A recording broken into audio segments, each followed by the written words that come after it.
사랑하는 성도 여러분, 오늘도 새벽 만나에 오신 것, 또 찾아주신 것을 환영하고 축복합니다.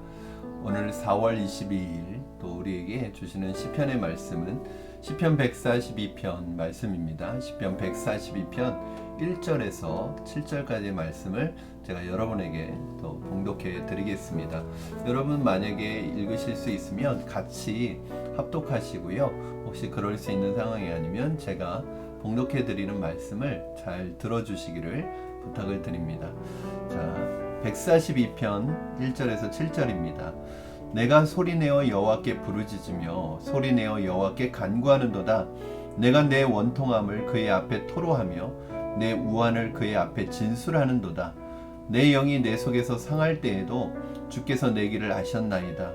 내가 가는 길에 그들이 나를 잡으려고 올무를 숨겼나이다.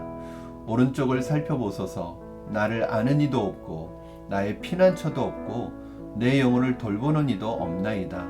여호와여, 내가 주께 부르짖어 말하기를 주는 나의 피난처시요 살아있는 사람들의 땅에서 나의 분깃이시라 하였나이다. 나의 부르짖음을 들으소서. 나는 심히 비천하니이다.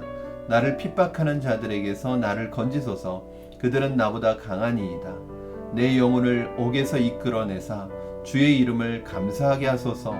주께서 나에게 갚아 주시리니 의인들이 나를 두루리이다. 아멘. 아멘. 네, 어떤 고통의 자리에 있는 사람에게 있어서 정말 고통스러운 것은 그 고통 자체일 수도 있지만 그 고통의 자리에 있을 때 내가 의지하고 나를 도와줄 사람이 없다는 사실입니다. 외로움과 고독은 고통의 또 다른 측면의 고통이죠. 위기 가운데 있는 사람, 그 누군가에게 공격과 위협 속에 있는 사람은 자연스럽게 자신이 피할 수 있는 곳을 찾기 마련입니다. 다행히 피할 곳이 있다면 다행이겠지만 피할 곳도 없고 피할 사람도 없고 자신의 편이 되어줄 사람도 없을 때 이 사람이 선택할 수 있는 선택지는 무엇일까요? 아마 하나님 믿지 않는 사람이라면 아마 극단적인 선택을 할 수도 있을 것입니다. 오늘 본문, 오늘 시편 142편은 특별히 어떤 상황이냐면 다윗이 사울을 피해서 굴에 숨어 있는 그 다윗의 심정을 표현하는 노래입니다. 다윗의 생애 가운데 가장 힘들고 고통스러운 시기였을 것이라는 생각이 듭니다. 여러분, 그 나라의 최고의 권력자, 그 나라의 왕이 자신을 죽이려고 혈안이 되어서 엄청난 수의 군사를 풀어서 지금 잡으려고 쫓아다니고 있습니다. 사실은 잡히는 건 시간 문제 아니겠습니까? 그리고 여러분도 아시겠지만 이스라엘이라는 나라가 뭐 그렇게 큰 나라도 아니고 우리나라의 강원도 땅 정도밖에 되지 않는 이 나라에서 왕이 마음 먹고 죽이려고 군사를 풀어서 찾아다닌다면 사실은 어디로 피할 수 있겠습니까? 다윗은 이렇게 매일매일 죽음의 위기를 피해서 도망 다녀야 되는 신세가 되었습니다. 그 죽음의 그림자가 지금 턱 밑까지 다가온 것입니다. 이때 다윗의 심정이 여러분 어땠을까요? 다윗이 의지할 수 있는 것이 아무것도 없었고 다윗을 도와줄 사람이 아무도 없었습니다. 다윗에게 있어서 어떻게 보면 매일 눈 뜨는 것이 고통일 수 있었을 것 같습니다. 다윗의 마음에는 차라리 내가 오늘 아침에 눈 뜨지 않고 그대로 하나님이 나를 데려가셨으면 좋겠다, 그런 마음을 가진 적도 아마 수없이 많았을 것입니다. 이런 경우를 가리켜서 우리가 잠사하는 것이 죽는 것보다 못하다라고 말할 정도의 어떤 매일매일이 죽음의 삶이었죠. 그러나 그런 상황 속에서도 다윗은 어떤 극단적인 선택이나 자신의 삶을 놓아버리지 않았습니다. 다윗이 이렇게 힘들고 고통스러운 상황에서도 끝까지 자신의 삶을 붙들고 나갈 수 있었던 비결은 어디에 있을까요?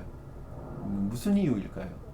바로 다윗에게는 믿는 구석이 있었습니다. 다윗에게는 피난처가 있었고요. 다윗에게는 의지할 만한 분이 계셨어요. 바로 그분이 하나님이셨습니다. 오늘 본문 5절 말씀 여러분 제가 다시 한번 읽어 드릴게요. 5절 여호와여 내가 주께 부르짖어 말하기를 주는 나의 피난처시요 살아있는 사람들의 땅에서 나의 분깃이시라 하였나이다.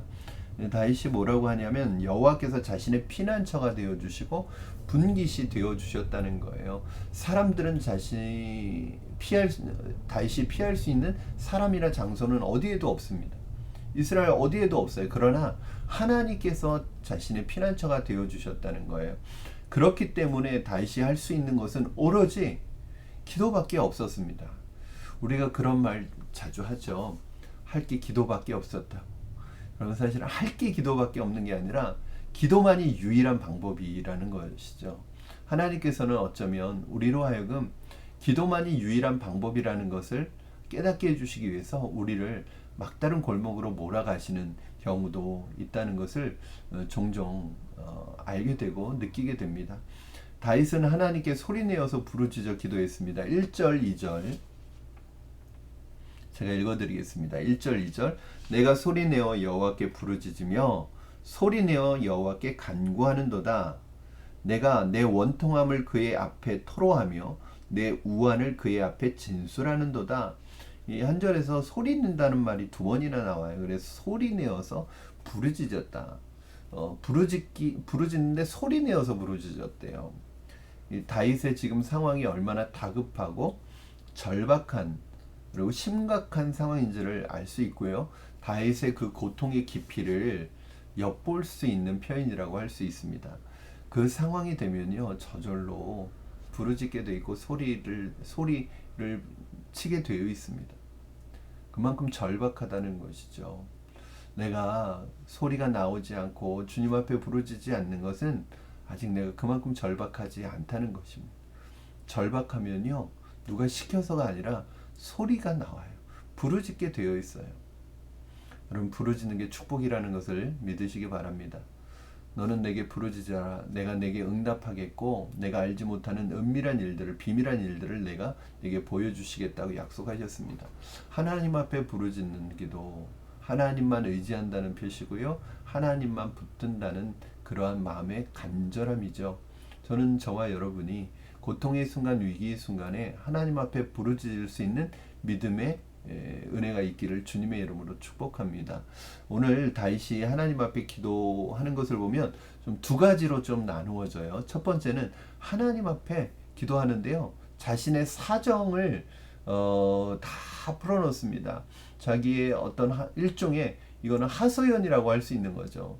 너무너무 억울한 거예요. 다윗이 잘못한 게 없잖아요. 다윗이 사울을 위해서 싸우고 사울을 위해서 일한 것 외에는 다윗이 잘못한 게 없습니다. 그럼에도 불구하고 지금 사울은 다윗을 죽이려고 쫓아다니는 이 상황이 너무 억울하잖아요. 누구한테 이 얘기를 하겠어요? 누구한테 이 말을 하겠어요? 여러분에게도 그런 경험이 있습니까? 저는 그런 경험이 있습니다. 사실은 너무 억울한데 이거 누구한테 말한들 그 사람이 내 편이 돼주거나 그 사람이 나의 보호자가 되어주거나 내 피난처가 되어줄 수 없는 거예요. 그러니까 그런 때는 너무 억울한 거죠. 그래서 오늘 다윗이요 그 억울함을 가지고 누구에게 나갔냐면 하나님 앞에 나가서 부르짖었다는 거예요. 2절 말씀 보시면 여러분 다시 이렇게 얘기합니다. 내가 내 원통함을 그의 앞에 토로하며 내 우환을 그의 앞에 진술하는도다. 이 원통함을 하나님 앞에 토했다는 거예요. 그리고 4절 말씀에도 이런 말씀이 있어요. 오른쪽을 살펴보소 나를 아는 이도 없고 나의 피난처도 없고 내 영혼을 돌보는 이도 없다. 아무도 없다. 하나님 앞에 이런 말을 고백을 하고 있는 것입니다. 사실은 우리가 어려운 일을 만날 때 하나님 앞에 우리의 심정을 토해내고 하나님 앞에 정말 하소연하는 거 이거 너무 필요한 것이라고 봅니다. 왜냐하면 하나님이 우리의 상황이 어떤지 모르시는 것도 아니고요. 하나님이 우리에 대한 정보를 하나님께 알려드려야 되는 게 아니에요. 사실은 이렇게 하는 것은 하나님을 위한 것이 아니라 바로 우리를 위한 것이죠. 우리가 이렇게 해야 그 기도하는 가운데 우리 안에 회복과 치유가 일어나는 거예요. 그렇죠. 우리 안에 이 원통하고 억울한 마음 아무한테도 말할 수 없고요. 여러분 이 원통하고 억울한 마음 사람에게 얘기했더니 그것이 또 그 사람에게 이용당하는 거예요. 그것이 그 사람에게 또 하나의 흠이 되는 거예요. 어떤 그 약점이 되는 거예요.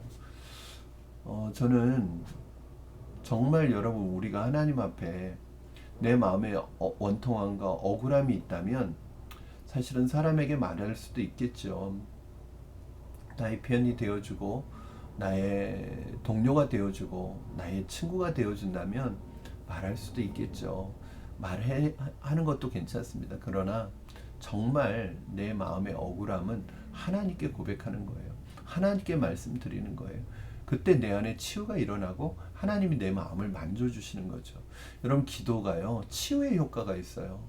기도하는 사람과 기도하지 않는 사람은 또 달라요. 기도할 때 마음에 응어리진 게 풀어지고 기도할 때 내 마음의 상처가 치유가 되는 것입니다. 저는 여러분 하나님 앞에 억울하고 힘들고 고통스러운 거 사람에게 말하기 전에 사람에게 말하는 것보다 기도의 자리에 나가서 하나님 앞에 부르짖고 하나님 앞에 아뢰시는 여러분이 되었으면 좋겠습니다. 두 번째는 다윗이 기도의 내용을 보니까 하나님 앞에 간구를 하고 있어요. 어떤 내용이냐면 이건 하소연이 아니라 간구입니다. 하나님께 나를 구원해 달라고 나를 건져 달라고 하나님께 간구를 하고 있어요. 이제 그 내용이 6절 7절이죠. 전체적으로도 계속 나오고 있지만 6절 7절에 보면 나의 부르짖음을 들으소서 나는 심히 비천하니이다. 나를 핍박하는 자들에게서 나를 건져 달라고 그렇게 기도합니다. 그리고 7절에 보니까 내 영혼을 옥에서 이끌어내 달라고 그렇게 고백하고 있습니다. 다윗은 하나님만이 자신의 피난처가 되고 자신을 구원해 주시는 분임을 믿고 신뢰하고 있습니다. 지금 이 순간이 자신의 인생의 끝이 아니라는 것을 알고 있는 것이죠. 5절 말씀에서 여러분 아까 봤는데요. 여호와여 내가 주께 부르짖어 말하기를 뭐라고 하냐면 주는 나의 피난처시오. 그러니까 지금 내 상황에 있어서 내 상황 이 고통에 대한 모든 피난처가 되어주시는 분은 하나님이시라는 거예요. 하나님이 현재 상황에서 내 피난처가 되어주신다는 거예요. 그런데 이 고백도 참 놀라운데요. 그 뒤에 있는 고백 참 이게 믿음의 고백이 아닌가 싶어요. 분기시 나의 분기디시라 하나님은 나의 피난처가 되어주시기도 하시지만 또 나의 분기디라는 거예요. 이 분깃은 뭐냐면 이스라엘에서 나에게 주어진 나의 몫이잖아요. 어떻게 보면 하나님의 선물이고 땅이고 하나님께 내게 주신 거란 말이에요. 그러면 이 다윗에게 있어서 분깃은 무엇이냐면 하나님께서 이스라엘에서 자신에게 주실 것임을 알고 있는 거예요. 그게 무엇일까? 바로 이스라엘의 왕이죠.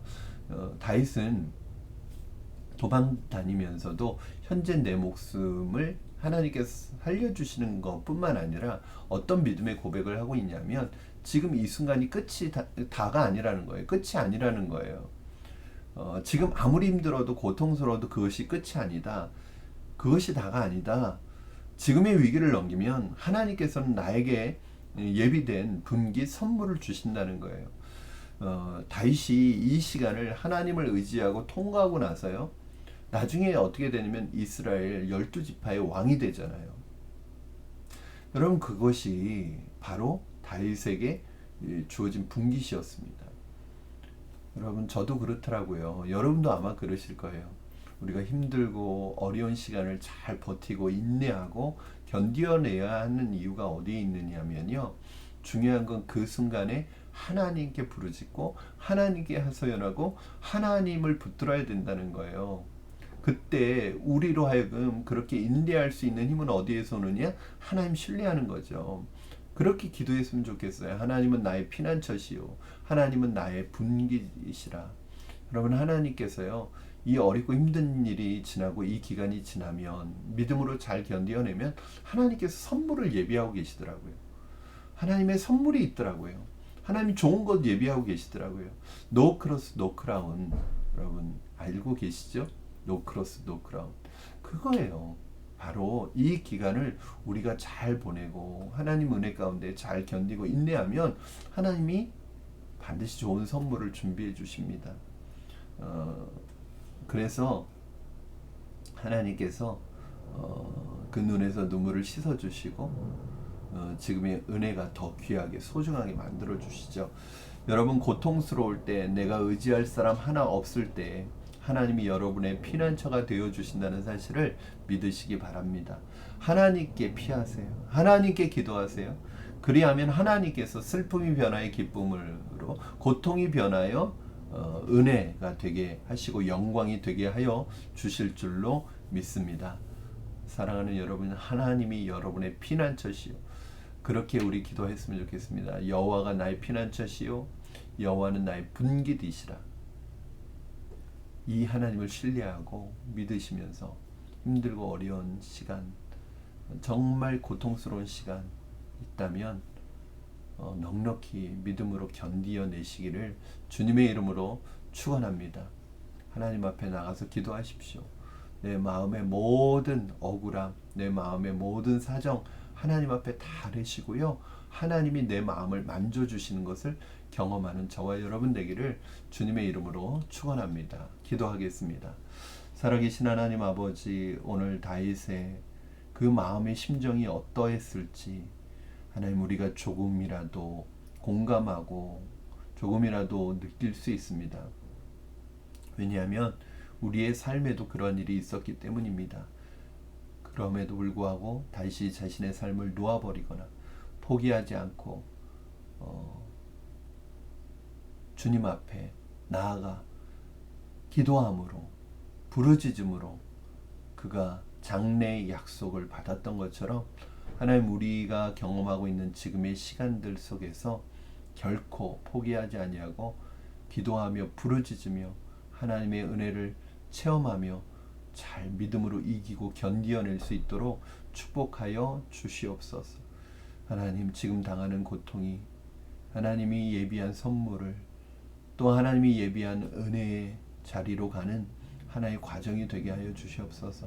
결코 포기하지 않게 하시고 놓지 않게 하여 주시고 믿음으로 승리할 수 있도록 축복하여 주시옵소서. 감사하며 예수님의 이름으로 기도합니다. 아멘. 아멘. 사랑하는 여러분, 오늘 이제 새벽 만나 마지막 시간이고요. 새벽 만나는 월요일에 또 다시 만날 거예요. 그러나 이제 우리 토요일 큐티 본문은 주일 금요 심야 때 다룬다는 것 여러분 기억하시고 금요 심야에 들어오셔서 함께 말씀의 은혜를 나누시고요. 가능하면 현장으로 오셔서 함께 기도하셨으면 좋겠습니다. 현장으로 오셔서 함께 예배하셨으면 좋겠습니다. 이게 요즘에 이제 현장에 나와서 기도하시는 분들이 계시는데 정말 영상으로 드리는 것과 현장에서 예배하는 건 차이가 크다는 거예요. 그래서 가능하다면 나오시면 좋을 것 같고요. 또 그럴 상황이 아니라면 또 영상을 통해서라도 함께 예배하고 하나님의 말씀의 묵상을 이어가셨으면 좋겠습니다. 여러분, 금요 심야 때 뵙도록 하겠습니다. 또 금요 심야 때 현장에서 만나기를 원합니다.